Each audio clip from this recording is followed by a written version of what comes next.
Hola chicos, ¿cómo están? Bienvenidos a la clase número 17 de biología. En rigor es la 16, pero el número de la planificación es la 17. Espero que estén muy bien. La clase de hoy estamos ajustándonos a lo que es el estudio nuevo. La luz puede estar cambiada, mis colores pueden verse diferentes y puede haber un poco de lag en la transmisión. Pero como ya les dije, esto queda grabado, así que eso, a dar todo lo mejor posible. Saludo a todos los que están en el chat, a los de siempre, a los que se están incorporando recientemente. La clase de hoy, en particular, es una de las clases como lo que fue sistema endocrino. Me explico. Si es que en la PSU sale especificado el que les van a preguntar sobre las hormonas sexuales y sobre la regulación de las hormonas durante el embarazo, es imposible enseñarles dichas hormonas sin que ustedes sepan sistema endocrino, es un poco incoherente. Esto es lo mismo, como dentro de la PSU está especificado en el temario que les entre inmunología, es imposible que yo les hable de inmunología si es que ustedes no conocen los microorganismos y un poco del mundo de los virus y de las bacterias para que ustedes puedan ir familiarizándose con esos términos y además enseñarles algunas de las cosas que les van a ayudar a entender un poco mejor la realidad de las enfermedades infecciosas, sobre todo cuando hablemos después de algunos problemas sanitarios actuales. Así que vamos a darle. Partiendo con la definición, ¿no es cierto?, de microbiología. La microbiología es una de las ramas de la biología que se encarga particularmente de estudiar los microorganismos que son microscópicos, es decir, que son visibles con un microscopio. Dentro de la misma microbiología se subdivide en diferentes ramas, particularmente por los distintos microorganismos que existen. Particularmente las más importantes son la bacteriología, la virología y la micología. Y por eso vamos a empezar a estudiar las más importantes que vamos a hablar dentro de esta clase, que viene a ser lo que es la bacteriología y lo que es la virología. ¿Ya?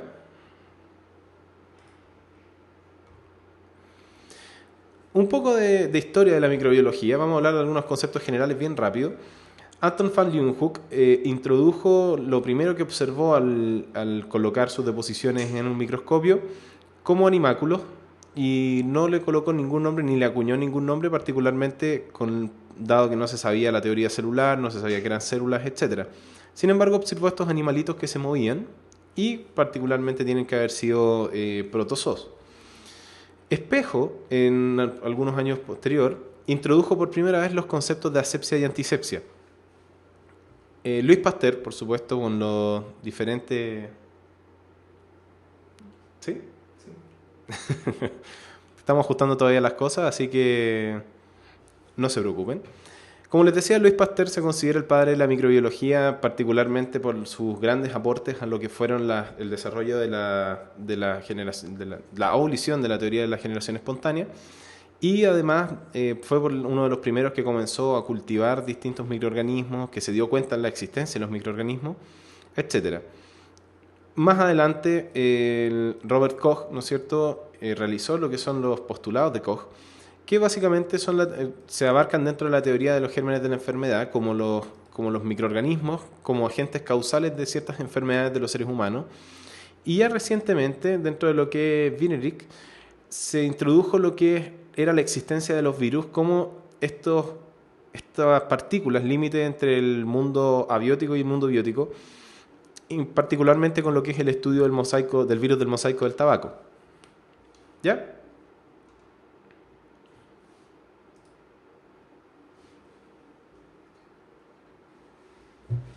Vamos a desplazarnos. Ya. Entonces, alguna cosa... Perdón que me ría, lo que pasa es que es muy cómico estar ajustando las cosas mientras hablamos. Que me veo con un halo medio gris de fondo, entonces estamos ajustando la transparencia. Algunos principios generales de la microbiología son el empirismo, que es el uso del método científico para poder dar credibilidad a ciertas especulaciones, que hoy en día es lo que todos los científicos utilizamos de todas las distintas ciencias, y la especulación, que fue un modo muy popular, sobre todo en la Edad Media, que es atribuir un fenómeno a un hecho, pero sin tener las pruebas para ello. Muy probablemente, como no estaba muy de moda el método científico y además no existían los recursos tecnológicos para poder buscar la explicación concreta y objetiva a cada fenómeno que se les ocurría investigar, Muchos fenómenos quedaron bajo la misma especulación. Y hoy en día también se utiliza la especulación en muchas ciencias, sobre todo en lo que es la creación de las teorías antes de que se tengan los conocimientos para poder afirmarlo como un dogma o como una ley. Entonces, ¿cuáles son las áreas de estudio de la microbiología y por qué es tan importante la microbiología? Una de las más importantes y por supuesto dentro de la que me importa más es la microbiología de la salud, ¿no es cierto? Porque aquí es súper importante el tema de las enfermedades infecciosas y las enfermedades infectocontagiosas. Particularmente tenemos la microbiología clínica, ¿no es cierto?, que es la morfología, estudiar la morfología de los organismos, ver su capacidad de virulencia, las distintas características. Y también tenemos la microbiología médica, que se fundamenta y se orienta hacia el rol de estos microorganismos en el desarrollo de ciertas enfermedades, en lo que es la fisiopatología de ciertas enfermedades infecciosas y también en su efecto dentro de las respuestas inmunes que tienen estas enfermedades. Además, otra área donde se desenvuelve la microbiología es la microbiología ambiental, sobre todo con lo que son los fenómenos de invasión de microorganismos en ciertos biotopos ambientales.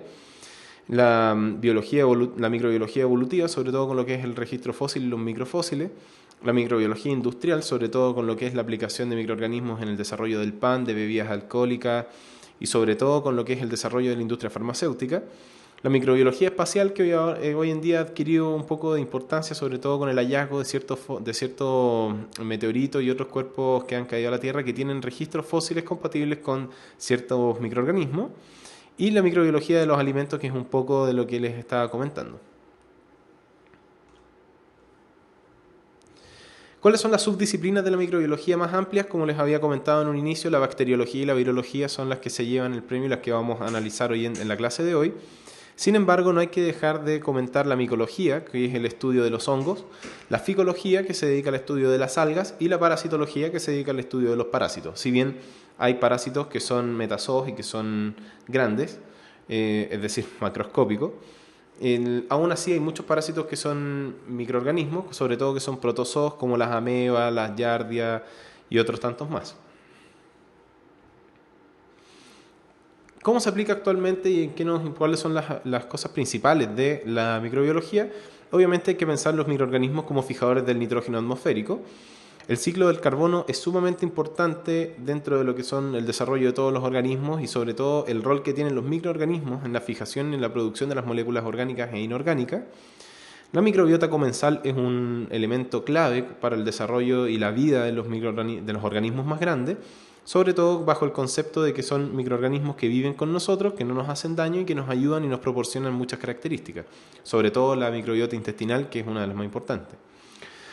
La fermentación industrial, como ya lo habíamos comentado, la producción de antibióticos, la ingeniería genética y la investigación biológica. Habiendo dicho eso, vamos a hablar un poco de microbiología viral, vamos a dedicarnos a hablar de los virus, de esta gente bien misteriosa que no tienen todavía muy claro su origen, su rol en la naturaleza. Y sobre todo vamos a hablar de un virus bastante polémico en la actualidad. No vamos a hablar del ébola, sino que vamos a hablar del VIH. Solamente para recordarles un poco de la taxonomía de los seres vivos, existen 3 dominios diferentes de la vida, dentro de lo que son, ¿no es cierto?, el dominio de las bacterias, las arqueas, y el dominio eucaria, de donde derivan todas las células eucariotas que nosotros conocemos, y las procariotas que se reparten entre el dominio bacteria y las arqueas. Pero en ninguna parte aparecen los virus. Por lo tanto, acá empieza la primera definición, que es ¿qué es un virus? Un virus es un agente infeccioso microscópico, ¿no es cierto?, que requiere una célula huésped para poder replicarse. El hecho de que no sea considerado un ser vivo es bien interesante, puesto que carece de metabolismo y carece de reproducción propia. Necesita obligatoriamente utilizar la maquinaria metabólica de una célula, en este caso, para poder reproducirse. Por lo tanto, son partículas biológicas que están al límite de la misma y algunos autores los consideran cristales por su estructura bien interesante. ¿De dónde vienen los virus? Y aquí yo toco lo que me estaban preguntando hace bastantes clases, que dejé pendiente el tema en la clase de evolución. Y acá hay cosas bien interesantes. Primero, que muchas proteínas virales tienen proteínas homólogas en las células modernas. Algunas proteínas dentro de los virus se encuentran en virus que afectan a los 3 dominios de la vida. Por lo tanto, esto nos habla de que son muy antiguos, probablemente son incluso antes que el ancestro común. Ojo que algunas estructuras proteicas que utilizan los virus, sobre todo de lo que es la cápside viral, se originaron de manera independiente antes que se originara el ancestro común celular. Y la aparición de los viriones como mecanismo específico para la difusión de genes todavía no tiene explicación a la fecha. Por lo tanto, son partículas que aparecieron antes de las células, pero que evolucionaron en paralelo a las células. Y se fueron adaptando a los mismos cambios que sufrían las células que iban apareciendo. Y en base a esa incertidumbre, aparecen 3 teorías, unas más aceptables que otras. La primera es la teoría de la regresión, es que los virus fueron en un inicio pequeñas células que infectaban otras células más complejas y con el tiempo los genes que no necesitaban para infectar fueron desapareciendo hasta que quedaron convertidas en partículas. La segunda teoría es la teoría del origen celular, es que dice, ¿no es cierto?, que los virus evolucionaron a partir de plásmidos o transposones, que son fragmentos de material genético móviles, que escaparon de un organismo mayor y empezaron a desarrollar toda una capacidad para poder infectar sin ser una célula. Y la teoría de la coevolución es que los virus podrían haber evolucionado de complejas moléculas de proteínas y ácidos nucleicos, bajo la teoría de la sopa primitiva, y desarrollaron una dependencia hacia las primeras células que los va caracterizando hasta la fecha. Entonces, como ustedes podrían darse cuenta, estas teorías, ninguna por sí sola tiene mucho sustento, pero mezclando algunos conceptos, sí se podría creer que los virus fueron partículas que aparecieron antes o en paralelo a la primera célula, probablemente antes por su simpleza, y que con el tiempo fueron evolucionando en paralelo a las células, desarrollando una dependencia biológica que las caracteriza hasta el día de hoy. Hablemos un poco ahora de los virus acerca de la partícula viral. La partícula viral se llama virión, que es una vez que el virus ya está completamente ensamblado, y existen 4 tipos de formas virales. Existen virus helicoidales, virus icosaédricos, algunos virus que tienen envoltura de membrana plasmática y algunos virus complejos. Entonces, lo que vamos a hacer es mirar estas figuras que están acá y nos vamos a dar cuenta de las 4 estructuras que poseen los virus. El virus del mosaico del tabaco es un ejemplo muy bueno para hablar de virus que son helicoidales. Acá pueden ver que la estructura del virus es un cilindro y que al interior se encuentra el material genético.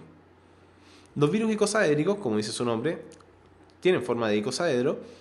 En su interior está el material genético y por fuera está la cápside viral. Y acá abajo están los ejemplos, ¿no es cierto? Y esto es una microfotografía del adenovirus, del conocido adenovirus, que genera estos resfríos con conjuntivitis y en los niños más chicos puede generar neumonias bastante graves. Tiene forma de icosaedro.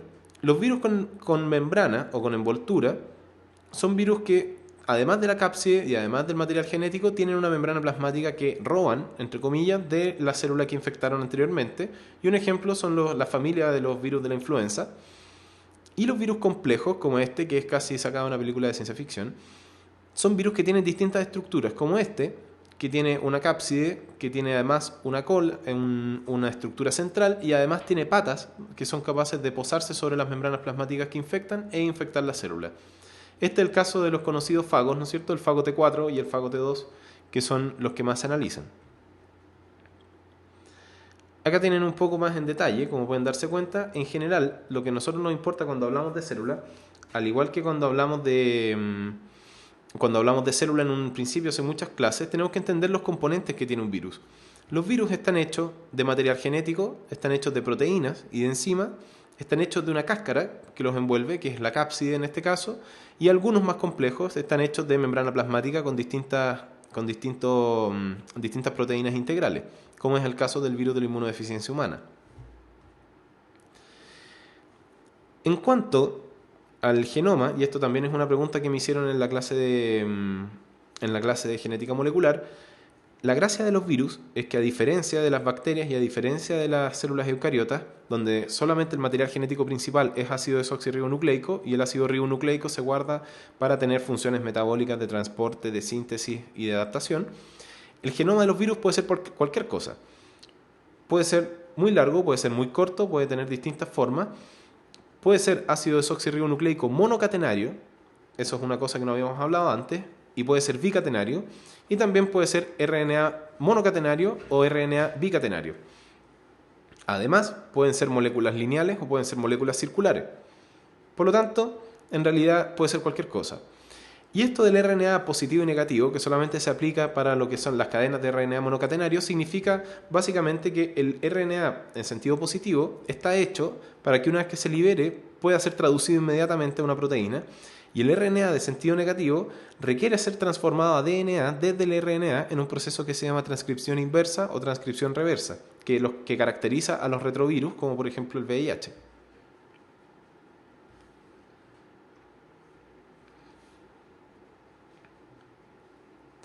Dentro de lo que me preguntan en el chat, que si las membranas plasmáticas los hace más difícil de combatir, no va muy por ahí. En realidad ya vamos a hablar un poco acerca de cómo uno trata los virus, porque como a diferencia de las bacterias, lo que uno hace con las bacterias es inhibir el crecimiento bacteriano y la replicación bacteriana. Pero los virus no se replican por sí mismos, sino que dependen infectar una célula. Por lo tanto, hay que utilizar toda una serie de fármacos que inhiben ciertas enzimas de los virus que son responsables de la integración del material genético, etc. Es un poco más fino el tratamiento. Esto es un cuadro resumen, ¿no es cierto?, que habla acerca del material genético viral, que puede ser DNA o RNA, lineal circular, monocatenario, bicatenario, tienen de todas las formas. Y en cuanto al RNA lineal, puede ser de sentido positivo o negativo, y el circular monocatenario también puede ser de sentido positivo o negativo. Eso tiene importancia porque acá dividen, ¿no es cierto?, dentro de las familias hay muchísimas familias de virus, pero una cosa importante es saber si utilizan la retrotranscripción o la transcripción inversa, o si directamente pueden sintetizar sus proteínas en la célula eucariota. Entonces, ¿cómo se clasifican los virus? La más amplia los clasifica en base al material genético y después se evalúa su forma y después su envoltura. Es decir, tenemos virus de DNA o RNA, tenemos después la forma, icosaéricos, helicoidales, complejos, etc. Y después tenemos si tienen envoltura o no. Ojo que no todos los RNA virales, o RNA virus en realidad, son retrovirus. Solamente los que tienen RNA de sentido negativo que requieren una transcripción inversa. Esta es la clasificación viral actual. Como pueden darse cuenta, hay muchísimas familias que no las vamos a comentar. Solamente quiero que vean que la más amplia clasificación es de DNA y RNA, y después por la forma y después por envoltura. Y después se va acerca de la estructura del genoma, se utilizan otras clasificaciones más y después se obtiene el tamaño del genoma y otras cosas más finas para poder evaluarlo. ¿Cómo se replican los virus o cuál es el ciclo de los virus? Hay dos tipos o dos grandes fases en realidad de los ciclos virales. Uno son los ciclos lisogénicos y los otros son los ciclos líticos. Los ciclos lisogénicos es cuando el virus infecta la célula, pero la célula no se destruye, sino que queda un pedazo del cromosoma de la célula que está infectada utilizada por el material genético viral, y este material genético se expresa en bajas cantidades principalmente para obtener baja cantidad de viriones. Y el ciclo lítico es cuando la célula revienta, entre comillas, o es destruida por la replicación activa de los viriones. ¿Cuáles son las fases para que un virus logre infectar? Primero, el virus se tiene que fijar. Es decir, el virus o la partícula viral tiene que posarse sobre la membrana plasmática y lograr establecer una unión. Para esto los virus tienen receptores particulares que las células eucariotas o las células procariotas poseen. Después viene la penetración, que es la inoculación del genoma viral a la célula. Y acá viene un periodo que se llama periodo de eclipse, en el que no se ensamblan viriones, pero sí se producen muchísimas copias de RNA mensajeros y enzimas destructoras de DNA. Después, una vez que ya se acaba la fase de eclipse, viene la fase de ensamblaje, donde se empiezan a unir las proteínas que forman las cápsides virales, se introduce copias de material genético dentro de ellas, se ensamblan los virus y posteriormente se destruye la célula, y con eso es como que reventáramos una piñata y salen al medio extracelular muchísimas copias de virus. Estamos hablando del orden de miles de millones. Entonces acá tienen las fases del ciclo lítico, que está a este lado, al lado izquierdo, y el ciclo lisogénico, que está al lado B. En el ciclo lisogénico, como pueden darse cuenta, la célula está infectada, pero la célula puede replicarse, puede hacer su vida normal. Y en algún instante, esta célula decide activarse y empieza a replicarse el genoma viral produciendo una serie de copias de viriones y con lo que la célula posteriormente se rompe y los viriones salen al medio extracelular para poder infectar más células.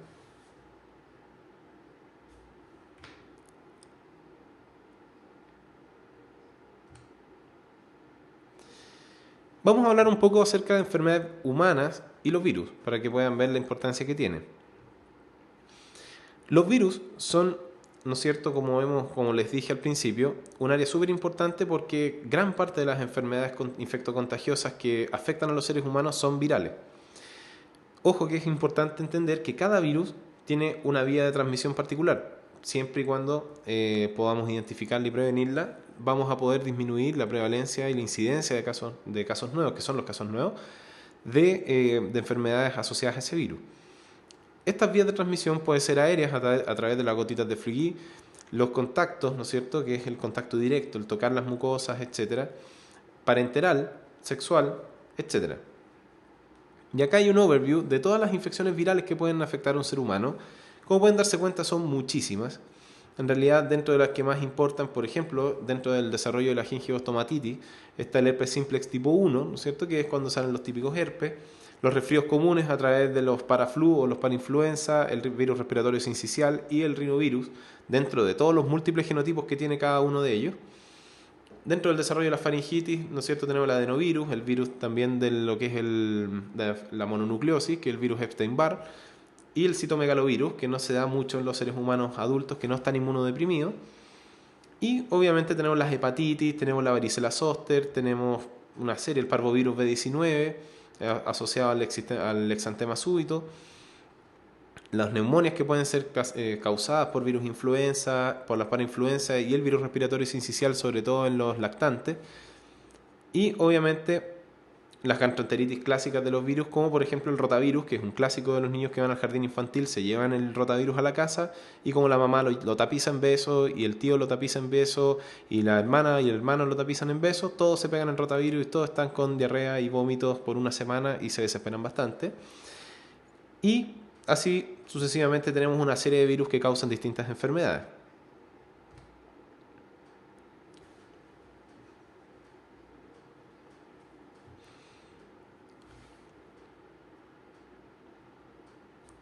Al igual como preguntan en el chat, hay un tipo de herpes que se asocia al herpes genital, que es distinto al herpes común, ¿no es cierto?, que está asociado a la infección por herpes simplex tipo 2, a diferencia del otro que es el tipo 1.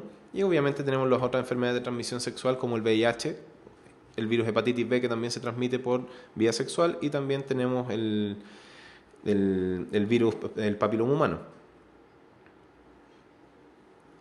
Entonces, cuando hablamos acerca de qué pasa cuando nosotros nos pegamos un virus, hay que ser bien abierto de mente para ver que cuando nosotros estamos resfriados, el que dure 7 días, significa que nuestro cuerpo está trabajando a toda máquina hacia una determinada desviación de la respuesta inmunológica para poder combatir esta infección viral.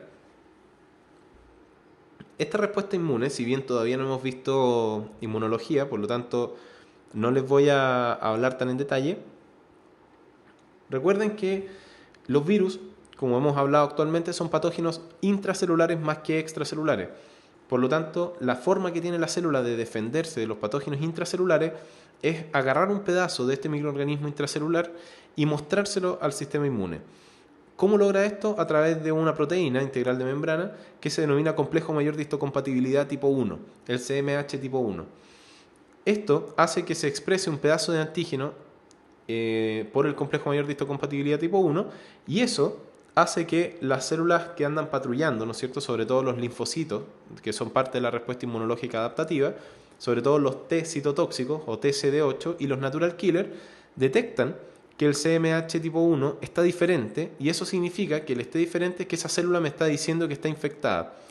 ¿Y cuál es la mejor forma de combatir la propagación viral o de la propagación de un microorganismo que vive dentro de la célula? Es destruir la célula.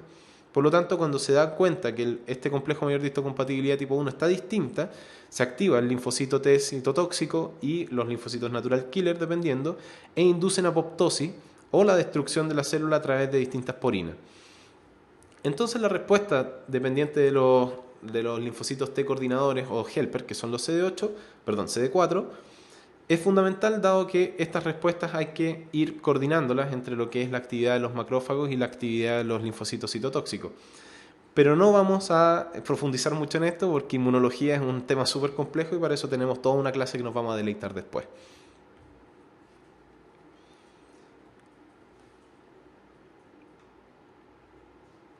Me preguntan, profe, ¿las células del cuerpo también tienen antígenos propios?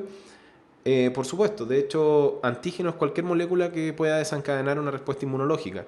La diferencia es que cuando maduran las células del sistema inmunológico desarrollan un fenómeno súper importante que se llama tolerancia. Y la tolerancia inmunológica se caracteriza por entrenar a mis células del sistema inmunológico, sobre todo adaptativo, para que no reaccionen ante mis moléculas y reaccionen ante moléculas extrañas. Es un mundo fantástico, por eso tenemos toda una clase para dedicarnos a eso. Bueno, aquí está la aplicación del profe Nico. Como les dije en la clase de genética molecular, muchas de las cosas que hacemos los seres humanos replican cómo funciona la biología indirectamente sin saber biología. Entonces eso es de las cosas un poco místicas. Los sistemas interferones y todo lo que tiene que ver con la respuesta innata lo vamos a ver en la clase siguiente, ¿ya? Así que no nos vamos a detener mucho ahí. Y hablando de fármacos antivirales, obviamente si estamos hablando y me preguntaron del tratamiento, el enfoque de los fármacos antivirales son dos. Principalmente inhibir la replicación viral, hacer que esta partícula no aumente su número y mantener la homeostasis sistémica.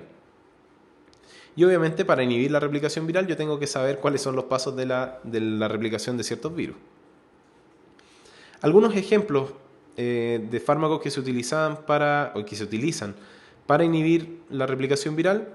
Uno de los más importantes que está aprobado como la FDA como profilaxis para lo que es el contagio de virus de la inmunodeficiencia humana son los inhibidores de la transcriptasa inversa, sobre todo el Convivir, que es el nombre de fantasía, que inhibe, ¿no es cierto?, una de las principales enzimas que tiene el VIH, que es la enzima que lleva a cabo la transformación del RNA de sentido negativo a DNA. Otro ejemplo muy utilizado es el aciclovir, que es un inhibidor de la DNA polimerasa viral y que afecta a todos los virus de la familia del herpes simplex, como los virus herpes simplex 1 y 2 y el virus Epstein-Barr. Y uno que estuvo muy de moda, que se demostró que después de mucho no servía lo que se prometió, y que es algo que pasa muy a menudo cuando pasan estos eventos caóticos fomentados por ciertos medios de comunicación masivos, fue el Tamiflu o el oseltamivir, que es el principio activo, que es un inhibidor de la neuraminidasa viral, que teóricamente era la última chupa del mate para tratar la influenza H1N1. Se vio que había muchos casos de influenza H1N1 que curaban espontáneamente y otros que eran tratados con Tamiflu y que tenían el mismo mal camino. Por lo tanto, no hubieron muchos estudios y la venta del Tamiflu en realidad disminuyó y después se dejó de usar.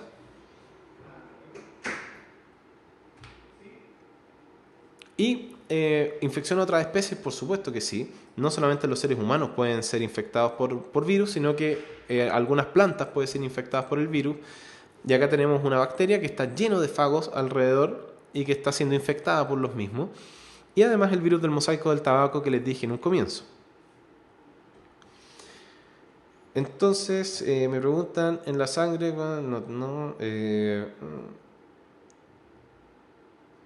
Lo que pasa es que no es que hayan fármacos que restituyan la homeostasis, sino que hay fármacos que pueden llegar a desestabilizar la homeostasis, fármacos que pueden producir hipocalemia, que pueden producir afección renal, que pueden producir insuficiencia hepática. Entonces la idea de un fármaco es que sea lo más estrecho posible en cuanto a su objetivo terapéutico.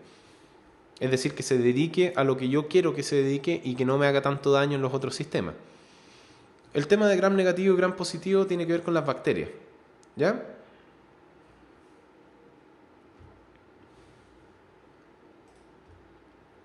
Aplicaciones biotecnológicas, obviamente los fagos, sobre todo, son ampliamente utilizados como vectores para transferir genes de un DNA recombinante que hablamos la clase pasada a una determinada bacteria. Eso es un fenómeno que se llama transducción y obviamente se pueden utilizar para hacer estudios y poder transferir genes a células eucariotas. Incluso se había hablado un tiempo en que se están fabricando y todavía se está investigando el fabricar virus que sean tróficos para un determinado tejido y poder enviar terapia genética hacia ciertos sectores celulares. Esta es una fotografía del virus de la inmunodeficiencia humana, por lo tanto, lo que vamos a hablar ahora es del virus de la inmunodeficiencia humana, pero visto desde el enfoque del módulo electivo, porque el enfoque del módulo común es un enfoque para saber lo que es nomás. Sin embargo, ahora vamos a hablar del virus en sí. Pero antes de seguir hablando, les voy a dar la primera mención de la clase de hoy, que básicamente es que los espíritus emprendedores se preocupan de su entorno, sobre todo con lo que estamos hablando ahora, dentro de lo que son los virus y las enfermedades infecciosas. Recuerden que muchas de las transmisiones de los virus depende de la actitud que nosotros tenemos frente a una determinada infección. Por lo tanto, es bueno tener un alcohol gel en la casa, es bueno lavarse las manos frecuentemente, etc. ¿Ok? Así que recuerden que la Universidad Mayor es la universidad para los espíritus emprendedores, y más información en umayor.cl. ¿Ya? Entonces, el VIH es un lentivirus y pertenece a la familia de los retroviridae. Por lo tanto, es un retrovirus y causa el síndrome de inmunodeficiencia adquirido o el SIDA. No es el virus SIDA, sino que el SIDA es la enfermedad que genera el VIH. Ahora, tener VIH no necesariamente significa tener SIDA. Es un virus RNA negativo, por lo tanto se condice con que sea un retrovirus, y el target de este virus o la célula que infecta son los linfocitos TCD4, es decir, los linfocitos T helper, que son los que coordinan la respuesta inmune de una u otra manera. ¿Cómo es el virión VIH? Analicémonos un poquito. De adentro hacia afuera tenemos dos copias de material genético en forma de RNA envuelto en proteínas, ¿no es cierto? Y alrededor de, aquí acá, ¿no es cierto?, tenemos una serie de enzimas importantes como la proteasa viral, tenemos la integrasa, que es una enzima fundamental, y la transcriptasa inversa. Alrededor de todo esto hay una cáscara viral hecha de una proteína P24 que forma una nucleocápside. Y por fuera tenemos una especie de citoplasma, ¿no es cierto?, y con otra cáscara que forma la matriz del virión VIH, que está formada por la proteína P17. Más afuera vamos a encontrar un espacio, ¿no es cierto?, y vamos a encontrar una membrana plasmática que tiene anclado en su pared, dos proteínas fundamentales. Una es la GP41, que está integrada a la membrana plasmática, y la otra por fuera es la GP120. Estas proteínas son súper importantes porque la GP120 es la que se va a unir a los receptores específicos de los linfocitos TCD4 para poder producir la infección específica. Obviamente el material genético está protegido por una nucleocápside, que es esto que está acá, formada por las proteínas P6 y P7. Obviamente se llaman P6, P7, P24, P17 porque son las proteínas que se han ido descubriendo que existen en el virión VIH. Hablemos un poco del ciclo del VIH. El ciclo del VIH, primero viene la fijación, que es la interacción de la proteína GP120 con un receptor que se llama CD4 o proteína Cluster Differentiation tipo 4, que también se puede llamar CXCR4 para hacer las cosas más enredadas. Ustedes saben que a algunos les gustan. Y la GP41 ancla la envoltura viral con la matriz, por lo tanto es súper importante. Luego viene la penetración, que es la fusión de la envoltura con la membrana plasmática del linfocito, y se deposita el virión en el citoplasma y la cápside se genera liberando las nucleocápsides. Luego viene un fenómeno que se llama la DNA conversión, o lo que es el fenómeno de la transcripción inversa, que es muy bonito, en el que se toma esta molécula de RNA y se sintetiza una molécula complementaria de DNA, y posteriormente se sintetiza la cadena complementaria de DNA para formar DNA de doble hélice. DNA de dos cadenas antiparalelas. Después viene la integración, en que la P17 trasloca, fíjense lo bonito, el DNA viral al núcleo junto a la integrasa viral. Y la integrasa corta el DNA eucromático, que es el que está transcripcionalmente activo, aparentemente de forma aleatoria, e integra el DNA viral. Por lo tanto, el DNA viral pasa a ser parte del genoma de esa célula. Luego viene la transcripción, en que ese DNA viral tiene zonas que potencian su transcripción mucho más que otros genes. Por lo tanto, acá empieza a fabricarse un RNA mensajero viral Y los genes virales poseen amplias secuencias enhancers, que es las que habíamos hablado en genética molecular. Por lo tanto, luego viene la traducción, que forma poliproteínas virales, y finalmente comienzan a clivarse las poliproteínas para formar todas las proteínas del virión VIH. Se ensamblan las nucleocápsides, las cápsides y se quedan cerca de la membrana plasmática, y luego ocurre la gemación de nuevas partículas VIH. Por lo tanto, es muy complejo y muy bonito el ciclo del VIH. El VIH como virus es un virus muy sofisticado. En cuanto al SIDA, es la manifestación sistémica de la infección activa por VIH tipo 1 o 2, y por eso yo les decía que tener VIH no significa tener SIDA, porque hay un estado que se llama portador, que es ser seropositivo pero sin síntomas. Y el SIDA es ser seropositivo sintomático. ¿Cuál es el fundamento o el sustrato? Es que al dejar inefectivos los linfocitos TCD4 y disminuir su población considerablemente, producto de la lisis, genero una inmunodeficiencia. Y esta inmunodeficiencia es la oportunidad perfecta para que los patógenos oportunistas puedan invadir el cuerpo y poder generar enfermedades que serían muy raras en un adulto, como una neumonía por citomegalovirus o por hongos, como es el caso de algunas levaduras, como el Pneumocystis jirovecii. Entonces, hay distintas etapas clínicas del SIDA, ¿ya?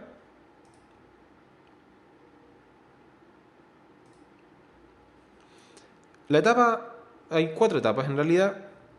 La etapa A son los seropositivos asintomáticos que todavía no tienen SIDA. La etapa B son los seropositivos que tienen síntomas de enfermedades que no son C, y la etapa C tiene una lista de enfermedades, por eso se considera de esa forma.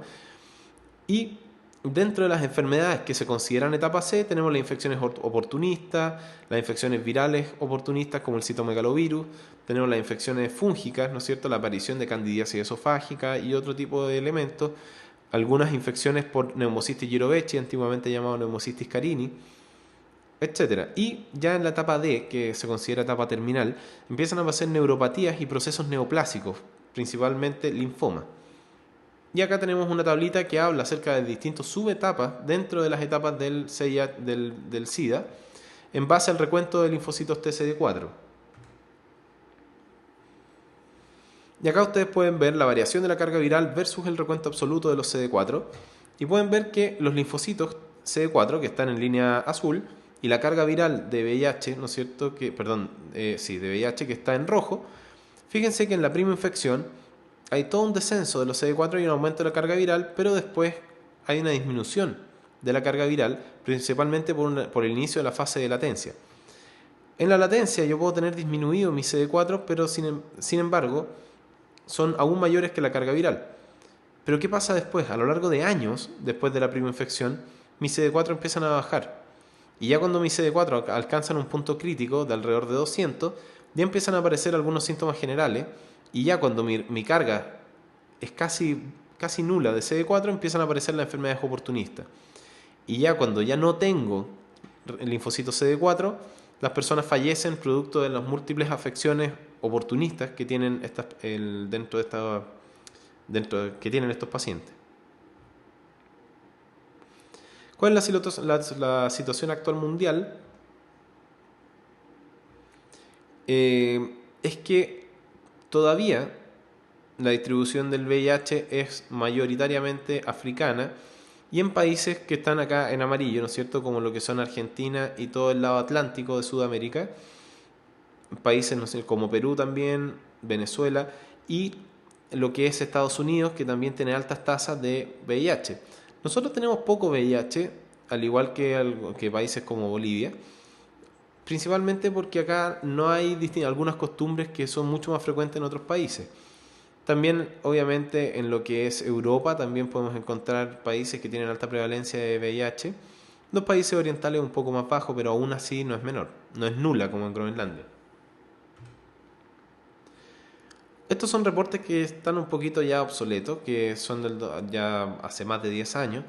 Acá puede verse el continente africano, cómo está distribuida la prevalencia, ¿no es cierto? Y en este lado tenemos la expectativa de vida versus años. Fíjense que alrededor del año 58, en algunos países de África y en Sudáfrica, podemos ver que la expectativa de vida no superaba los 48 años. Eso es algo, imagínense, vivir hasta los 48 años. Algunos países se mantuvieron, como Uganda, ¿no es cierto?, alrededor de los 46, 47 años, mejoraron sus expectativas de vida con el avance y con el descubrimiento de la forma de transmisión del VIH y el apoyo de las organizaciones mundiales de control de esto, pero esto empezó a disminuir nuevamente alrededor del año 2003. Por lo tanto, no les traje los reportes, no los he buscado los reportes actuales, pero probablemente se deba a un aumento de la población, hacinamiento y disminución del control de esta enfermedad.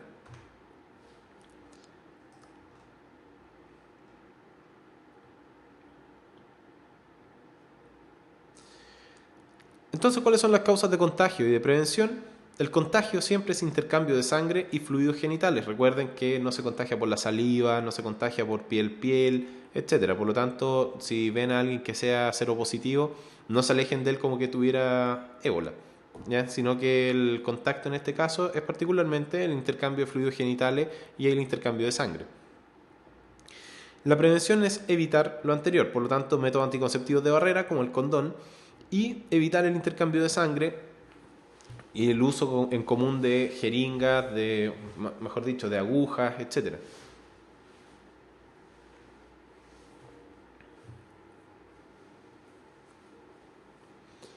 Y recuerden, ¿no es cierto?, que el VIH no se transmite por la respiración, por la saliva, por el contacto, por dar la mano, por abrazar, por compartir utensilios, etcétera. El cepillo de dientes es un evento especial, igual que la hoja de afeitar, porque obviamente las heridas, si generan sangre y se comparte sangre, se puede contagiar, pero el VIH en el ambiente vive muy poco, en realidad se desestabiliza alrededor de los 3-5 segundos, entonces en el aire no dura.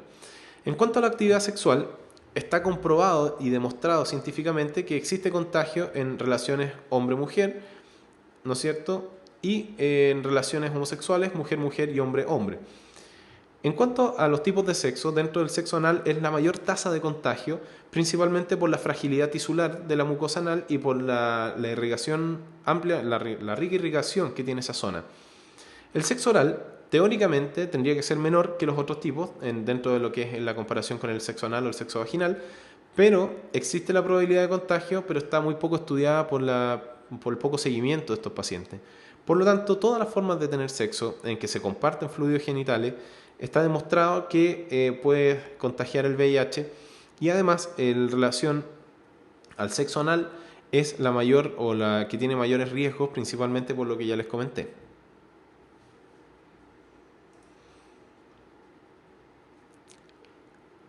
En cuanto a la resistencia natural, y esto es algo que salió el 2009-2010, hay una mutación que es en el gen, no es para que se lo aprendan, en el gen CCR5 delta 32, que es un efecto negativo para las células T, es decir, que las personas son un poco inmunodeprimidas, no inmunosuprimidas. Sin embargo, hace que exista un efecto protector tanto para viruela como el VIH, y esto se fundamenta en que el VIH no puede ingresar a la célula T. Y acá, en el 2009 se hizo un trasplante de médula ósea con este rasgo descrito en un paciente VIH positivo y redujo efectivamente la carga viral, la reproducción y la sintomatología del SIDA. Por lo tanto, teóricamente, esta mutación podría tener efectos beneficiosos.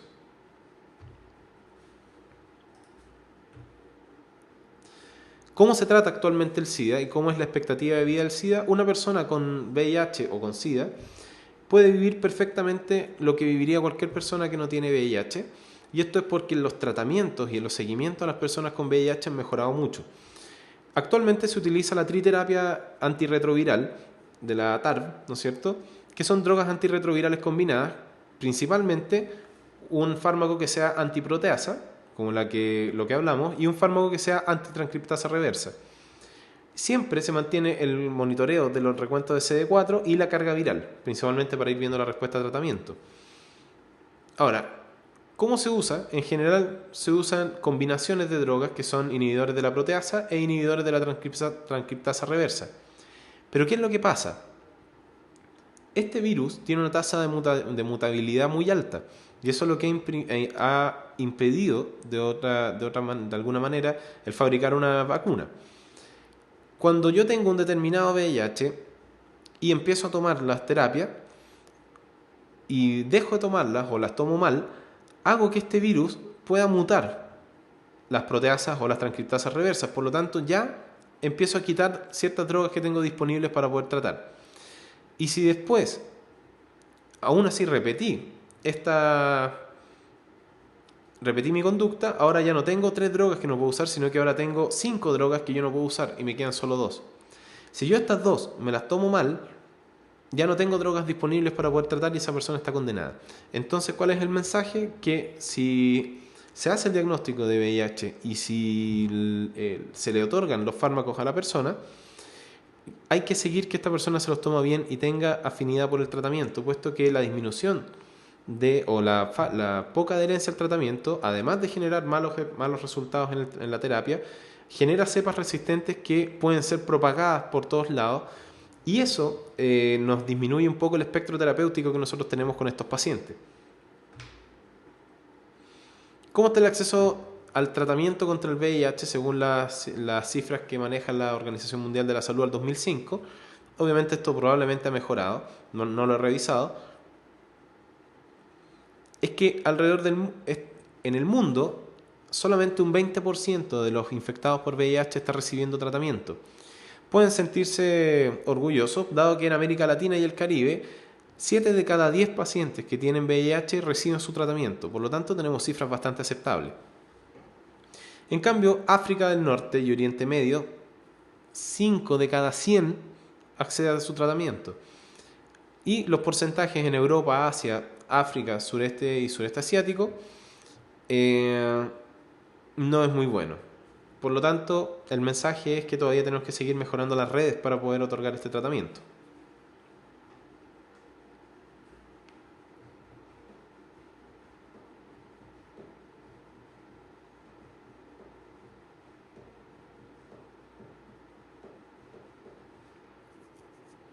Ok.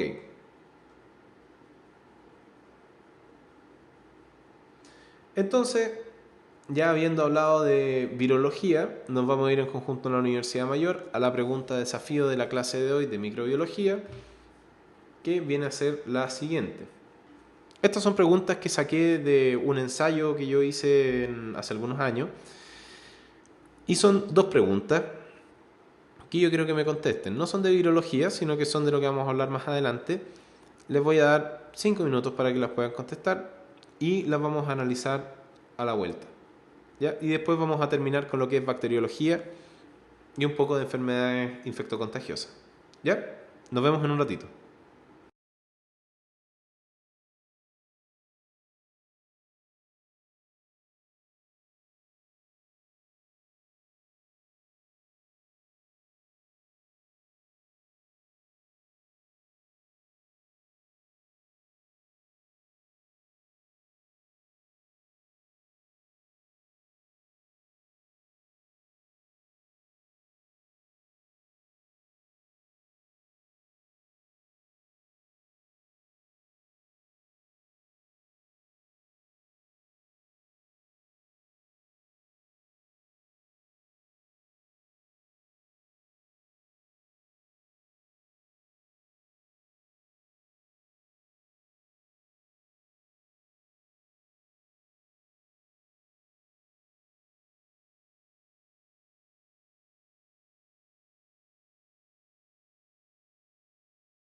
Ya.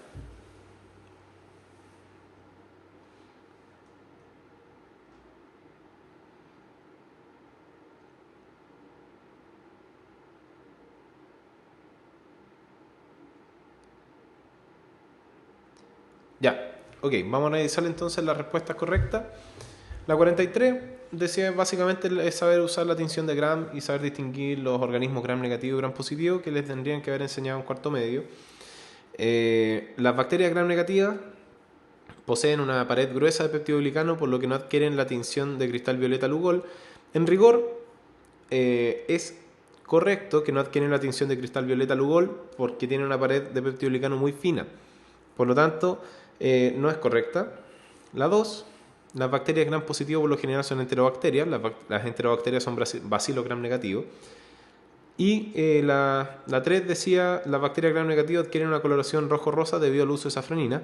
Eso es correcto, puesto que de los 4 pasos de la tinción de gram, el último es el aplicar safranina, precisamente porque los gram negativos quedan transparentes después del lavado con alcohol acetona. Así que la respuesta correcta a la 43 es la C.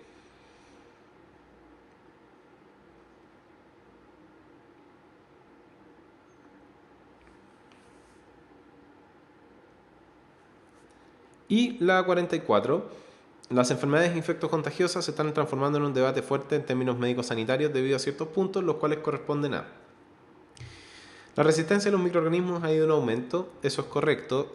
Hay una serie de microorganismos que son resistentes a antibióticos muy potentes que nosotros usamos en los hospitales. Por lo tanto, nosotros llegamos incluso a separar las enfermedades que son intrahospitalarias versus las que son adquiridas en la comunidad, puesto que en los hospitales, por el mal uso de los antibióticos que se ha dado durante años, los microorganismos se están haciendo resistentes a los antibióticos, y eso es obvio que pasa porque es evolución. Por lo tanto, la resistencia de los microorganismos ha ido en aumento, es correcto. Y la industria farmacéutica no ha diseñado nuevos antibióticos ni antivirales, por lo que el stock de fármacos no se ha renovado, eso es correcto. No han salido moléculas nuevas que sean antibióticos nuevos. Es más, nosotros estamos utilizando ya para infecciones como por ejemplo Acinetobacter baumannii, que puede ser resistente a todo lo que tenemos, estamos recurriendo a antibióticos antiguos, como el colistin, que nos ha salvado y que nos salva de estas infecciones, porque si no, una infección con una bacteria que es resistente a todo, estamos muertos, no tenemos nada que hacer. ¿Ok? Y la tendencia que se está desarrollando indica que en pocos años no existirán antibióticos capaces de eliminar ciertas bacterias como Acinetobacter baumannii. Es correcto, puesto que si no logramos entender que los antibióticos no es como tomar paracetamol, y que no hay que dar amoxicilina con cada dolor de garganta como lo hacen en muchos lugares, vamos a seguir teniendo aumento de la resistencia endógena de nuestros microorganismos. Por lo tanto, nos vamos a quedar sin antibióticos para poder usar. Por lo tanto, la respuesta correcta en este caso son las 3.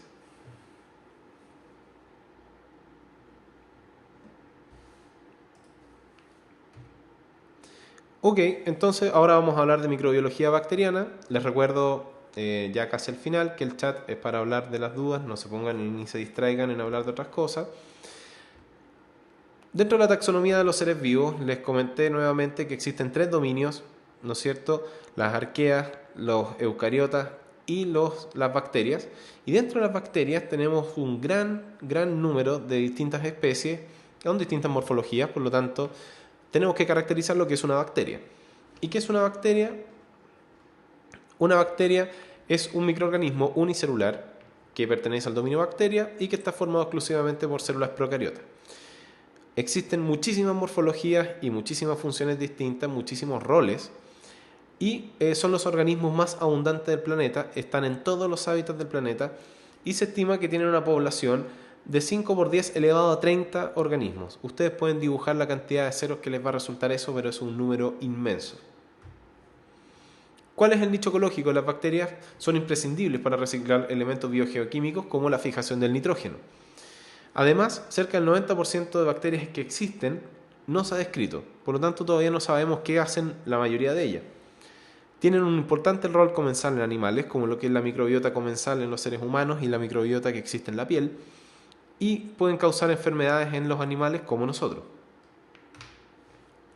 ¿Por qué estudiar las bacterias? por su rol ecológico, que ya lo dijimos, ¿no es cierto?, en un inicio. Rol en enfermedades infecciosas es súper importante porque, al igual que los virus, hay una serie de bacterias que participan en las infecciones. Su uso en la biotecnología como agentes sintetizadores de elementos que nosotros queremos, y es el organismo más abundante del planeta, por lo tanto tenemos que estudiarlo. ¿Cómo ha sido la evolución bacteriana? Antes, ¿no es cierto?, por lo menos lo que me tocó a mí, decir procariota y bacteria era exactamente lo mismo. Hoy se sabe que las procariotas se dividen en arqueas, que son más cercanas a los eucariotas, y en bacterias. El antiguo reino Monera está obsoleto también, y se cree que fueron los primeros organismos que poblaron el planeta Tierra y que las arqueas y eucariotas evolucionaron a partir de las bacterias. Por lo tanto, la eucariota, que ya dijimos que se originó a partir de la endosimbiosis de una protobacteria alfa, ¿no es cierto?, por parte de un organismo arquea que se llamaba Neomura, se cree que generó la primera célula eucariota un poco simple. Y las bacterias, recuerden que no por ser bacterias son menos evolucionadas, sino que son tan o más evolucionadas como los seres humanos y otros organismos porque son más antiguos.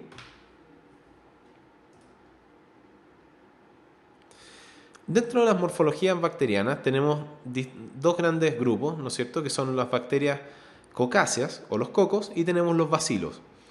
Dentro de los cocos tenemos los diplococos, como el neumococo, y también, como el diplococo encapsulado, que es el neumococo, o los diplococos, que son, por ejemplo, el gonococo, que actúan de esta manera, que siempre andan de a dos. También tenemos distintos organismos que se agrupan o en forma de racimos de uvas, que son los estafilococos, y la distribución estreptocócica, que es en cadenas. Tenemos otras más raras, como las tetras y las sarcinas, pero en realidad no son tan importantes, sino que los estáfilos, los estreptos, los diplos son los que nosotros nos orientamos acerca de los cocos. Mientras que en los bacilos vamos a distinguir los bacilos como tal y los cocobacilos, que es como algo intermedio, y los diplobacilos son un poco más raros. Los estreptobacilos son bastante raros, y las empalizadas también, depende mucho del organismo que estemos estudiando.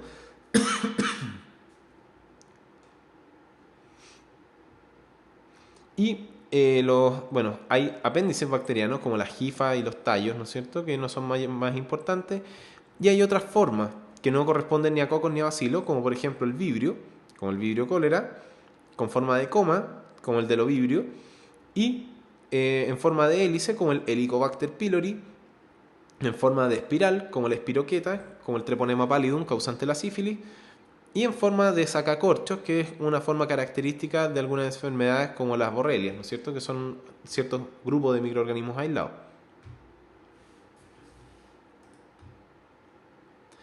En relación en tamaño, acá podemos ver que los virus están alrededor de 10 elevado a menos 7, ¿no es cierto?, metros, o un poquito más chico de una micra. Las bacterias oscilan alrededor de una micra, las arqueas y las bacterias, y los eucariotas pueden llegar a medir 1 milímetro, pero también oscilan en este rango. Repasando un poco la estructura celular procariota, que esto lo vimos en el módulo común, recuerden que el material genético de una bacteria es una molécula de DNA bicatenario circular que se orienta en una zona central del citoplasma que se denomina nucleoide, porque no tiene núcleo. Tienen en su citoplasma, tienen fragmentos de DNA aislados que se llaman plásmidos, que pueden otorgar variabilidad genética, y tienen ribosomas que son de 70 Svedberg, a diferencia de los eucariotas que son de 80 Svedberg. Además, por fuera tienen la membrana plasmática, una zona donde está la pared celular de peptidoglicano, y algunas bacterias por fuera pueden tener una cápsula de mucopolisacáridos que pueden otorgarle protección frente a lo que es la fagocitosis o el reconocimiento del sistema inmune. ¿Ya?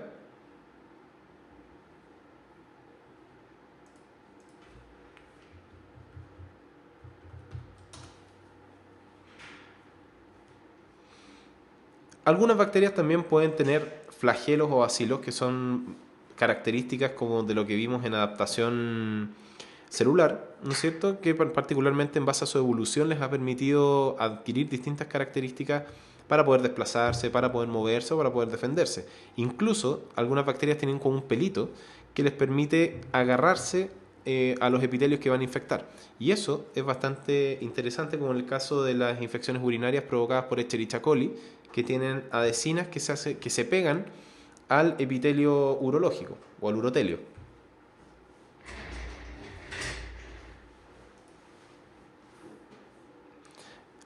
Entonces, estas son estructuras únicas procariotas, como los ribosomas 70S, que ya dijimos que son más pequeñas que los ribosomas que tienen las células eucariotas, y ese es el fundamento que cuando nosotros utilizamos antibióticos que afecten la actividad ribosomal bacteriana, no afecta la actividad ribosomal de las células eucariotas.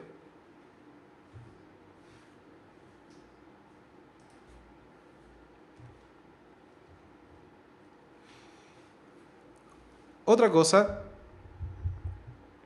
que son estructuras únicas de las células procariotas es el cromosoma. En una PSU salió saber reconocer las diferencias del material genético bacteriano del material genético eucariota.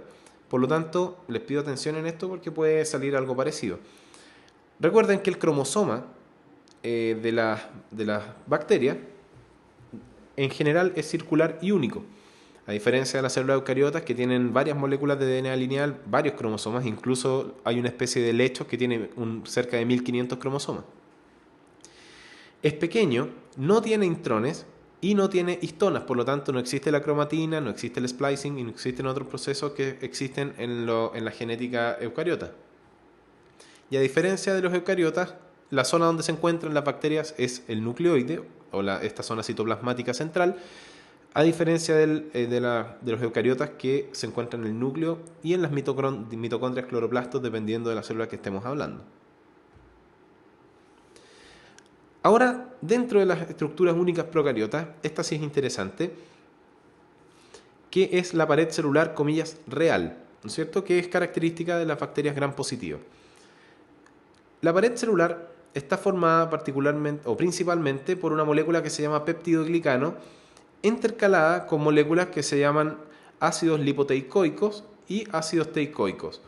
El ácido lipoteicoico, forma unas cadenas que van desde la membrana plasmática hacia afuera, y el ácido teicoico, perpendicularmente a estas moléculas, forma una especie de reja donde el peptidoglicano empieza a desarrollarse, a acumularse y a entrelazarse a través de proteínas especiales como las PBP, que se encargan de generar este cruce en el peptidoglicano que vamos a hablar más adelante. ¿Para qué sirve la pared celular?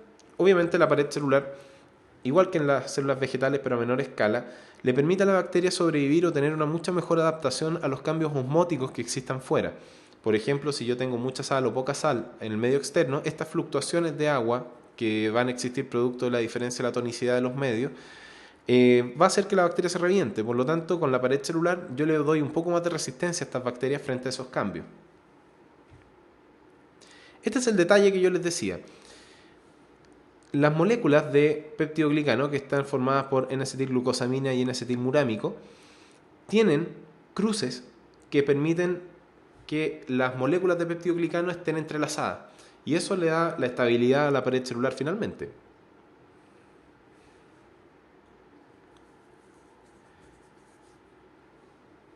La mureína es el N-acetilmurámico, que es un monosacárido, en realidad es un polisacárido, que forma parte de lo que es el peptidoglicano.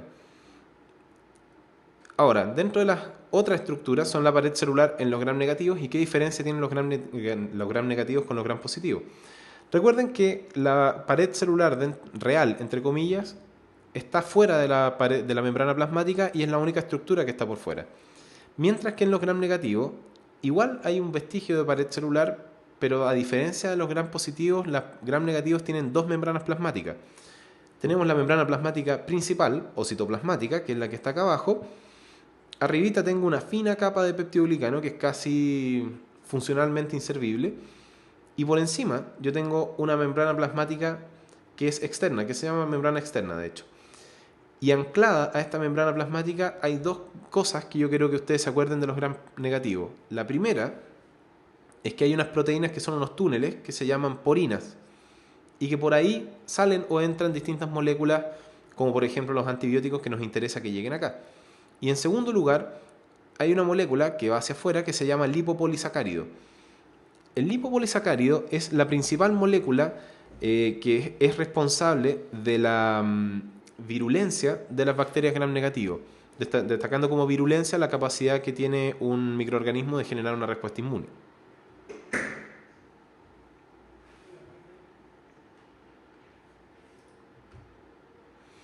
Esta es la comparación de las dos membranas plasmáticas. Acá pueden ver la pared o la membrana plasmática de una gram negativo, que pueden ver la membrana interna, la capa de peptidoglicano y la membrana externa. Y acá al otro lado pueden ver la membrana interna y la pared de peptidoglicano en un gram positivo. ¿Ya?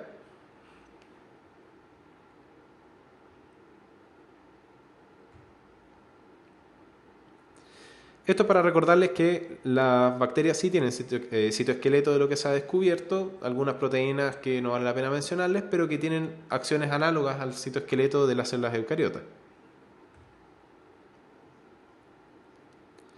Esto ya se los comenté. Y esta es la cápsula que yo les quería nombrar. Fíjense que acá afuera hay una capa de mucopolisacáridos que tiene como función ocultar los PAMPs de una bacteria, evitando la fagocitosis y la respuesta inmune. ¿Qué son los PAMPs? Los PAMPs son los patrones moleculares asociados a los patógenos, y eso gatilla o son los patrones que reconoce el sistema inmune para poder comerse la bacteria que está infectando. El tener esta capa dificulta que el sistema inmunológico lo reconozca. Los plásmidos, por otro lado, son estas moléculas pequeñas de DNA que pueden ser integrados a un cromosoma bacteriano, ya sea de esta bacteria como diferente, y brindar nuevas características, como por ejemplo la resistencia a los antibióticos. Como pueden darse cuenta, el cromosoma bacteriano tiene alrededor de 4.300.000 pares de base, y los plásmidos tienen alrededor de 5.000 pares de base, por lo tanto son bastante chicos. Algunas adaptaciones celulares de las bacterias, por ejemplo, son las fimbrias, que están en este lado, al lado izquierdo, que en su extremo tienen unas proteínas que se llaman adhesinas, y en este otro lado tenemos los flagelos, que son muy bonitos. En primer lugar, las fimbrias tienen distintas características. Por ejemplo, las Escherichia coli, que expresan estas proteínas en las puntas, se agarran del epitelio urológico y son capaces de permanecer ahí y no ser arrastrados por la corriente de orina, generando la inflamación que caracteriza la infección del tracto urinario bajo.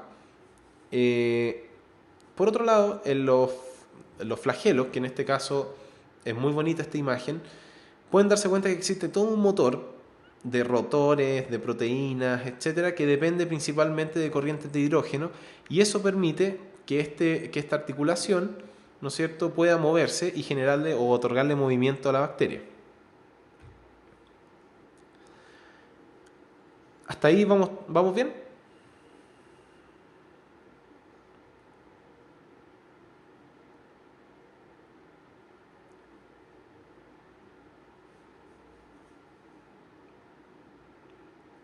Ya, súper. Qué bueno que los tengo conmigo todavía. Hidrógeno. Protones, en realidad. Los PAMPs los vamos a analizar en la clase del sistema inmune, porque hay distintas estructuras, pero no tiene importancia actualmente. La molécula principal que gatilla o que le confiere la virulencia a las bacterias gram negativas es el lipopolisacárido A, el LPA. ¿Ya? Entonces, dentro del metabolismo bacteriano, podemos clasificarla según su fuente de carbono, su fuente de energía o la agente que usan para donar electrones. En base a esa característica, tenemos las bacterias heterótrofas, que se comen otros elementos por fuera u otras bacterias, y las autótrofas, que son capaces de hacer la fotosíntesis, como la cianobacteria. Según su fuente de energía, podemos clasificarlo en fotótrofas, igual que las cianobacterias, o las quimiótrofas, que pueden realizar o la respiración celular o la fermentación. Y en cuanto a la donación de electrones, los que usan elementos inorgánicos son las litótrofas, y los que usan elementos orgánicos, los organótrofas. ¿Ya?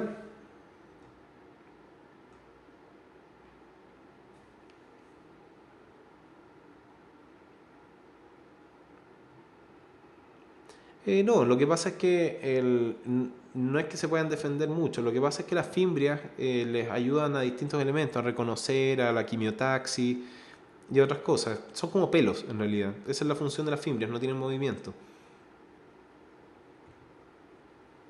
Este es el ejemplo, se lo quise poner porque este es un río que es color cobrizo y es porque las bacterias que viven en el suelo de este río utilizan la variación de reacciones redox donde interviene el hierro y por eso al intercambiar el estado del hierro a ferroso, férrico y en distintos elementos se genera óxido de cobre que le da este color óxido a este río que es muy bonito.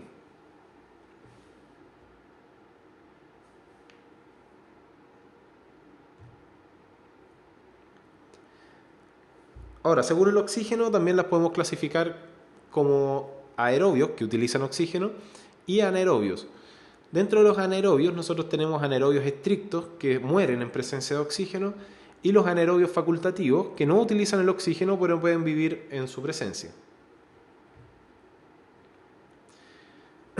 Recuerden que el catabolismo aeróbico en las bacterias es igual que la respiración celular. También se realiza la fosforilación oxidativa, por lo tanto pueden obtener alrededor de 38 moles de ATP por mol de glucosa y que algunas bacterias que no tienen la cadena transportadora de electrones y no tienen las enzimas para poder hacer el ciclo de Krebs y otros pasos, se quedan hasta la transformación de la glucosa al piruvato y después la fermentación del piruvato al lactato o al alcohol etílico para obtener así ATP. El piruvato, algunas bacterias pueden transformarlo a ácido láctico, ¿no es cierto? Algunas a ácido acético y otras pueden formar protones, pueden formar dióxido de carbono simplemente, ácido fórmico, ácido acético, etanol, así sucesivamente.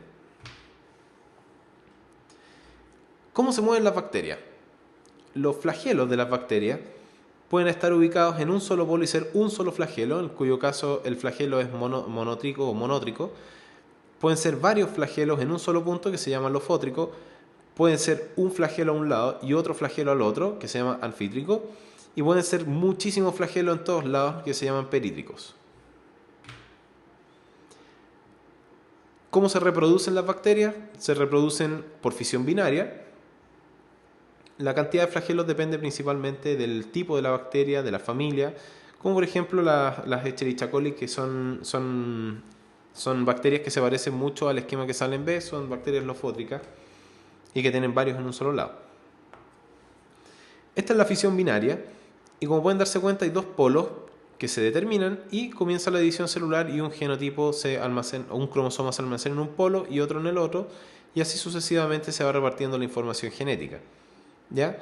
Recuerden que la fisión binaria genera clones, por lo tanto es asexual. Para generar variabilidad, nosotros necesitamos otros procesos como los que están acá. ¿Cómo es la curva de crecimiento de las bacterias? Yo sé que estamos hablando de muchos elementos que tenemos solamente este rato para hablar de las bacterias. Tenemos una fase de adaptación, ¿no es cierto? Vamos a hablar enseguida de variabilidad genética, en que no hay crecimiento en el tiempo. Sin embargo, luego de que se adaptan, empieza una fase exponencial en que la bacteria crece hasta que llega a un plató donde se estaciona el crecimiento, es decir, donde se alcanza la capacidad de carga del ecosistema donde está esta bacteria, puede ser un medio cultivo. Y después viene la muerte celular, ¿no es cierto?, cuando ya se empiezan a agotar los nutrientes. Por lo tanto, la temperatura y la abundancia de nutrientes son fundamentales para determinar la curva de crecimiento. ¿Pueden interactuar con otros organismos? Claro que sí, pueden ser bacterias comensales, mutualistas, pueden ser patógenos, ¿no es cierto? Y es un punto súper importante, por ejemplo, para mí, y otros roles más. Ahora, ¿cómo puedo obtener que una bacteria pueda variar? Porque obviamente si la bacteria evolucionó y adquirió características, puede variar. Sobre todo la variabilidad se puede reflejar en la resistencia a los antibióticos de ciertas bacterias. Hay tres mecanismos a través de los cuales las bacterias pueden variar. El primero es la conjugación, en la cual yo tengo dos bacterias, ¿no es cierto? Una bacteria que va a donar un plásmido y otra que lo va a recibir, y esta bacteria que dona establece un túnel, ¿no es cierto?, que se llama pili, un pili sexual, a través del cual el plásmido es desplazado a la otra bacteria y se integra y después las otras bacterias se van. Ahora, puede ser tanto en la modalidad que aparece acá, en que se replica el plásmido y se le dona a la otra bacteria, o que el plásmido per se migre y se integre a la otra bacteria. Con esto, la bacteria obviamente adquiere un fenotipo diferente. Por lo tanto, conjugación, uso del pili. La transducción es distinta a la transducción del sistema nervioso, como la pregunta que habían posteado en Facebook, a cuyo caso me inclino hacia la respuesta de receptores, ¿no es cierto? Porque son los receptores los que son irritables, adaptables y estimulables. Cuando llegue le escribo la respuesta, pero me inclino por eso. La transducción en este caso es que un agente, ¿no es cierto?, como un fago, lleva un determinado gen, se lo lleva a una bacteria, lo incorpora y esta bacteria genera nuevos fagos que pueden ser distintos, ¿no es cierto?, pueden tener más genes o menos genes, y estos genes van a ser incorporados a otra bacteria y le va a dar otra combinación de genes. Por lo tanto, la transducción es la integración del material genético que posee un virus bacteriófago al cromosoma bacteriano adquiriendo características nuevas. Por lo tanto, conjugación pili, transducción fago. Y la transformación es cuando una bacteria muere y estos fragmentos de DNA se salen degradados y son incorporados a otra bacteria y se integran y se adquiere una célula que se transforma y adquiere características de la célula que murió al lado. Y esto es muy bonito en el experimento, sobre todo de los ratones, ¿no es cierto?, que vimos cuando estábamos viendo la historia del DNA.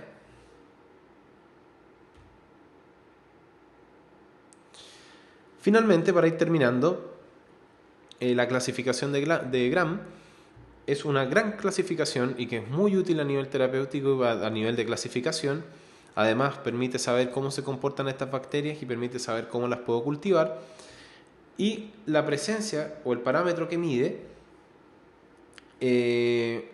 utiliza la presencia de pared celular o no. Y la técnica, obviamente, si utilizo la clasificación de Gram, es la tinción de Gram. ¿Cómo se realiza la tinción de Gram? La tinción de Gram tiene 4 pasos. Se utilizan 4 reactantes, que es el cristal violeta o violeta de genciana. Se utiliza el Lugol, que es una sustancia que tiene yodo. Se utiliza alcohol acetona o alcohol o acetona. Y safranina. Yo tengo 2 bacterias. No sé si les puse el ejemplo, déjenme ver. No. En un primer lugar, estas 2 bacterias pueden estar juntas. En el caso de los gram positivos, yo en primer lugar agrego a la muestra cristal violeta, a un portaobjetos que tenga la muestra. En segundo lugar lo dejo como un minuto, lo lavo con agua y después le agrego la iodina de gram o el Lugol y lo dejo un minuto más aproximadamente. Con esto se forma un complejo entre el cristal violeta y el Lugol que si es que se metió adentro de la célula no va a poder salir libremente. Después voy a agregar un limpiador, ¿no es cierto?, que en este caso es alcohol cetona, que lo agrego por muy poco momento, después lavo con agua y finalmente agrego safranina, que es un colorante rojo, con el cual voy a teñir, si es que la bacteria tenía una pared celular fina y salió el complejo cristal violeta Lugol, voy a teñirlas rojo y por eso van a ser rojas. Si son gram positivas van a permanecer moradas y por eso la tinción cuando es positiva es morada.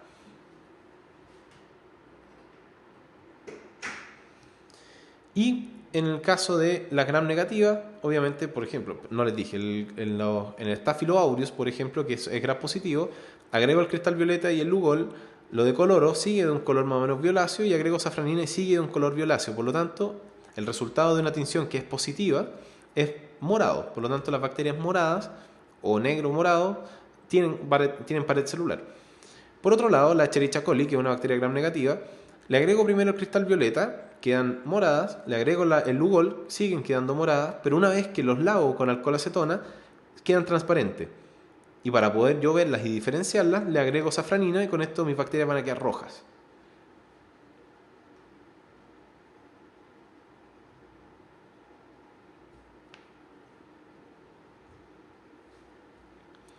Este es un ejemplo, ¿no es cierto?, de un Staphylococcus epidermidis, que pueden darse cuenta que se ve la morfología en racimo y que su morfología son cocos y son gram positivos.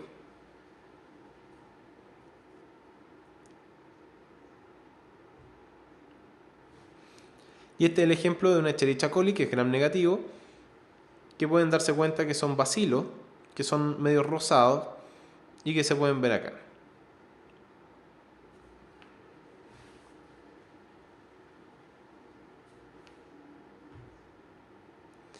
Ok, eso en realidad es lo que yo les quería comentar de microbiología, que sepan más o menos las bases de los virus y de las bacterias, cómo se comportan y cuál es la importancia. Y sí, de hecho, con lo que dicen es que si se pasa la mano con el lavado quedan rosados. No es que se pase la mano con el lavado con agua, sino que si es que ustedes dejan por más de 5 segundos el lavado con alcohol cetona, se sale también el cristal violeta porque se rompen las células. Entonces ahí pierdo y echo a perder la tinción de Gram. El lavado con alcohol acetona es echar un poco e inmediatamente lavar con agua y después seguir con safranina. Sí, pues, hay coco Gram negativo, como el meningococo o el Neisseria meningitidis, que es la bacteria. Entonces, vamos a hablar rápidamente de algunas generalidades de enfermedades infecciosas, dado que estamos hablando del tema. Como definición de enfermedad infecciosa, es un conjunto de enfermedades que son provocadas por microorganismos, ya sean bacterias, hongos, virus, hasta lo que sabemos, que pueden contagiarse a otras personas. ¿Cuáles son ejemplos de estas enfermedades? Por supuesto, el resfrío común, el SIDA, la influenza, etc. Algunos términos para que no nos confundamos. Cuando hablamos de agente infeccioso es un microorganismo que produce una enfermedad. Una infección, por otro lado, son manifestaciones clínicas, ¿no es cierto?, que aparecen cuando hay un microorganismo que alteró la homeostasis del huésped. En cambio, la infestación es la invasión del huésped por organismos pluricelulares, como por ejemplo parásitos. El contagio es una acción donde se transmite una enfermedad infecciosa. La incubación es un tiempo, ¿no es cierto?, que transcurre entre que se adquiere un microorganismo y este microorganismo causa una enfermedad. La contaminación es la presencia del microorganismo en un lugar donde no debería estar, como por ejemplo nosotros tomemos un hemocultivo y me aparezca un Streptococcus epidermidis, un Staphylococcus epidermidis, que es claramente contaminación de la piel. La sepsis es una situación en que los microorganismos se reproducen, ¿no es cierto?, y están en el territorio sanguíneo y se genera una respuesta inflamatoria sistémica, un SIRS, a causa de la liberación de toxinas, endotoxinas, etcétera, que provoca una afección severa de lo que es la perfusión y el balance homeostático del organismo. Es una situación de urgencia. Un patógeno es un microorganismo capaz de generar una enfermedad y profilaxis son mecanismos de prevención de contagio. El reservorio es el lugar o el servido donde habitualmente está el contagio y el vector es el organismo o la cosa que pueda transmitir el agente infeccioso. Cuando hablamos de la virulencia, que es lo que yo les decía, es la capacidad que tiene un microorganismo de afectar la fisiología humana, y mientras más virulento es más agresivo, entre comillas. Y en el caso de las bacterias gram positivas son las exotoxinas, y en los gram negativos es el lipopolisacárido A y otras moléculas, y es propia de cada organismo. ¿Cuál es el clásico ciclo de infección de las enfermedades infecciosas? Hay un reservorio, hay un agente que lo transmite, y está la puerta de entrada, que puede ser cualquier cosa en realidad. Entonces, ¿cuáles son las fases? La incubación, ¿no es cierto? Cuando yo adquiero el microorganismo, lo tengo dentro de mi cuerpo y no hay alteraciones. Por lo tanto, yo puedo estar contagiando el bicho, pero no me afecta a mí. Después viene la enfermedad y después viene la convalecencia, en que el microorganismo está en un número muy bajo en el huésped y el cuerpo ya empieza a recuperar sus funciones. Hay control dentro de las medidas infecciosas y sobre todo esto empiezan a aplicarlo y a extrapolarlo a lo que ha sido el ébola en estos últimos días. Las cuarentenas, por ejemplo, que son medidas contra el reservorio, se trata básicamente de aislamiento. La eliminación de animales portadores de la enfermedad, como por ejemplo los ratones cola larga, también ha sido una medida para controlar el reservorio del virus Hanta, por ejemplo, y el saneamiento del ambiente, como la cloración del agua potable, la limpieza de los determinados lugares, que también ha sido una medida contra el reservorio. Ahora hay medidas contra los agentes transmisores, las barreras higiénicas que nosotros estamos obligados a utilizar en muchas ocasiones, como las mascarillas, los guantes, el lavado de manos, ¿no es cierto? Que hay toda una técnica para lavarse las manos y en qué situaciones hacerlo, las fumigaciones y el tratamiento químico, como por ejemplo el uso del alcohol en superficies de trabajo. Y después el control de las enfermedades infecciosas se orienta hacia el huésped. Hay medidas para disminuir la susceptibilidad del huésped. Por ejemplo, las vacunas, el saneamiento del medio, mejorar la alimentación y mejorar la calidad de vida son solo algunos factores que pueden ayudar a que la respuesta del huésped frente a una infección sea mucho mejor y mucho menos mortal. Lo que nosotros usamos en realidad en términos clínicos no es un lavado de manos común y corriente, sino que es un lavado de manos clínico, porque nosotros somos portadores de microorganismos muy severos, por lo tanto tenemos que utilizar toda una serie de medidas para evitar el contagiar los microorganismos entre los pacientes. En cuanto a las vías de transmisión de los microorganismos, pueden ser directas, que son contagio persona a persona, como ya les dije, las gotitas de Fligui, los fluidos y el contacto directo de la piel y de las mucosas.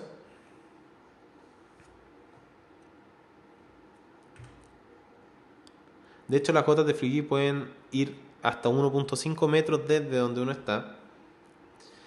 La verdad no, uno cuando se lava las manos antes de entrar al pabellón son 5 minutos, a lo más, 3 a 5 minutos. Lo importante es lavarse por lo menos más de 2 minutos, esa es la idea. Y hasta todo, que cubra todo el antebrazo. Las vías indirectas de contagio son los objetos inertes, que son los clásicos, las barandas, la tierra, etc., alimentos contaminados, y los vectores como los mosquitos en el caso del dengue. En todas las enfermedades existe una tríada que se llama tríada ecológica, en que el efecto del ambiente, del efecto del agente infeccioso y el efecto del huésped están en un triángulo en el cual cada uno otorga ciertas características que va a variar el desarrollo y el curso de una cierta enfermedad. Y esto es muy cortito para hablarle un poquito de los antibióticos. Lo que me preguntan es que si las enfermedades nosocomiales tienen que ver con fómite. No siempre, o sea, muchas de las veces uno, por ejemplo, no lava su fonendoscopio después de utilizarlo con un paciente, en el cual se transforma en un fómite. También las manos podrían considerarse, pero las manos son nuestras, no es un fómite como tal. Por lo tanto, nosotros utilizamos toallas de alcohol isopropílico para limpiar las membranas de los fonendoscopios, y se supone que si los pacientes están en aislamiento, cada uno tiene su fonendoscopio y sus cosas, y eso evita que contagiemos microorganismos o enfermedades entre los pacientes. ¿Ya? Esto es súper cortito, más que nada no les voy a hacer una clase de antibióticos, sino que vamos a hablar de lo que son los antibióticos. Acuérdense que son sustancias que pueden ser naturales o químicas y que tienen efecto sobre el crecimiento de las bacterias, en cuyo caso son bacteriostáticos, o netamente matan bacterias, en cuyo caso son bactericidas. Hay muchas familias de antibióticos basándose principalmente en su modo de acción. No podemos dejar de mencionar a Alexander Fleming, que fue el descubridor de la penicilina, de cuyo hongo, ¿no es cierto?, derivó el antibiótico que cambió virtualmente la historia de la medicina y de la salud. Hay distintas familias de antibióticos que pueden actuar en distintos lados. Lo importante es solamente que se lleven la idea en que si uno actúa en la síntesis de la pared bacteriana, el otro afecta la permeabilidad, el otro afecta la síntesis proteica, el otro el metabolismo de los ácidos nucleicos, es que tenemos distintas moléculas que actúan por distintas vías.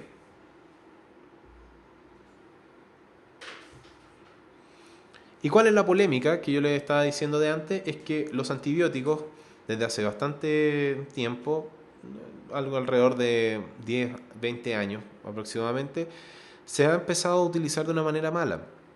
Me ha tocado ver muchas veces algunas personas que prescriben medicamentos del tipo antibiótico cuando no son necesarios. Síndromes diarreicos agudos que los tratan con antibióticos, faringitis que las tratan con antibióticos, todos los que se dan de pinchazo con penicilina, los que les duele la garganta. Entonces hay cierta política que esto obviamente es riesgoso porque gran parte de las enfermedades del aparato respiratorio son virales, por lo tanto un antibiótico no le hace nada a un virus porque un antibiótico es una antibacteria, no es un antiviral y viceversa. Entonces lo que hemos estado haciendo, consumiendo antibióticos a destajo, y me ha tocado la triste experiencia que hay pacientes que si uno no les deja un antibiótico, uno pasa a ser casi un mal profesional porque ellos quieren recibir un antibiótico y eso es por una mala educación que se ha hecho a lo largo de los años en que el antibiótico es la salvación mundial al dolor de garganta y como dicen los sabios, un resfrío dura 7 días con antibiótico, perdón, con remedio y dura una semana sin remedio. Por lo tanto, hay enfermedades que no las vamos a poder modificar independiente de las pastillas que se tomen, pero hay todo un efecto también de creencia que la gente se siente apoyada en ese sentido. ¿Cómo han adquirido la resistencia? Este es un esquema muy bonito que aparece en un paper relacionado con la resistencia a los antibióticos y pueden darse cuenta que hay distintos mecanismos por el cual una bacteria puede adquirir resistencia. Este es el caso de las bacterias gram negativas, que son las que son más específicas para poder realizar resistencia. Fíjense que las bacterias pueden cambiar las porinas para evitar que el antibiótico entre. También, por ejemplo, si yo puedo cambiar la estructura de un ribosoma para que los antibióticos que actúan a nivel ribosomal, como por ejemplo las tetraciclinas y los aminoglicósidos, no puedan hacer efecto en los ribosomas. Por ejemplo, si yo afecto las topoisomerasas 4, que son las enzimas que inhiben los antibióticos de tipo quinolona, como el ciprofloxacino, tampoco va a seguir haciendo efecto.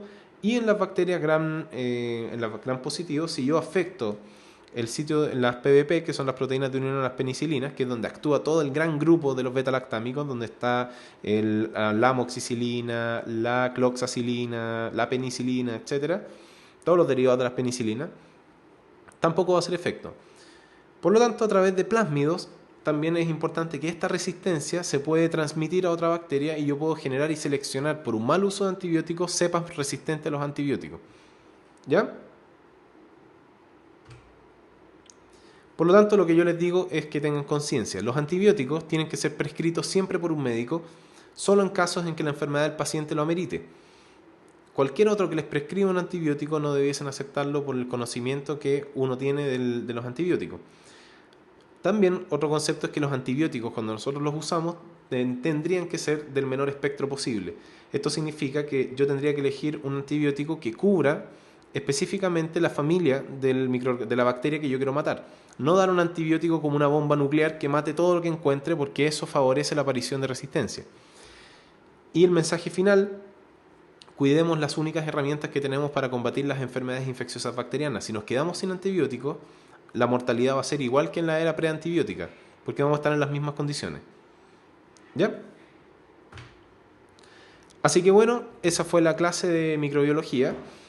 Analizamos varios puntos, generalidades de la microbiología, hablamos de virología, hablamos del VIH y el SIDA, hablamos de bacteriología y hablamos de enfermedades infecciosas y del mensaje final para que ustedes tengan conciencia, sobre todo si más de alguno va a estudiar medicina, que tenga ese mensaje cuando vaya formándose, porque les va a tocar ver mal uso de los antibióticos y traten de cambiar el mundo, porque se necesita gente que cambie el mundo en el cómo está y no permanecer en el status quo, que en realidad no nos lleva a ninguna parte.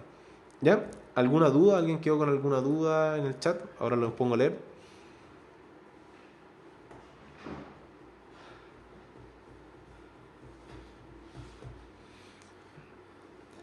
Ya, entonces escriban por el chat las dudas que tengan. Me despido, muchas gracias por los comentarios, que estén muy bien y nos vemos el viernes con la clase recuperativa.